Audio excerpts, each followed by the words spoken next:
उठिला नवदास हत्यार गुमर कल हिस्ट्री जना पड़ा सबु सत हत्या पूर्व पांड्यान कथा होइथिले गोपाल बहु चर्चित नवदास हत्याकांड मामला गोपाल दासर पुराणा कॉल डिटेल्स खोलिला क्राइम ब्रांच नवदास हत्याकांड पूर्व कॉल डिटेल्स खोलिला क्राइम ब्रांच हत्या पूर्व गोपाल जो कथा होइछि ता सेमानंकु जेरा करिवो क्राइम ब्रांच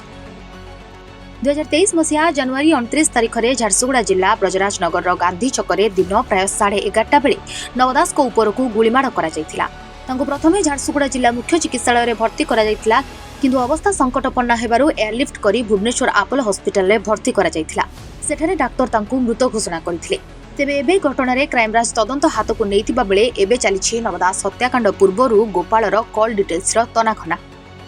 एने सूचना देइछंती क्राइमब्रांच अतिरिक्त एससीपी बीके मल्लिक तदंत पई 23 तारिख ठारू ब्रह्मपुर रे डेरा पकाइछि क्राइमब्रांच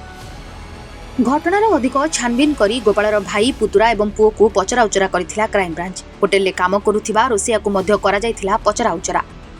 एबे बैद्यनाथपुर थाना रे खोलताड़ करुछि क्राइमब्रांच परदा पछरे किए थिला हत्याकांड पूर्व गोपाल कहा सहित कथा होइथिला से नै क्राइमब्रांच करुछि तनाघना ब्यूरो रिपोर्ट एटीवी ओडिशा लाइव।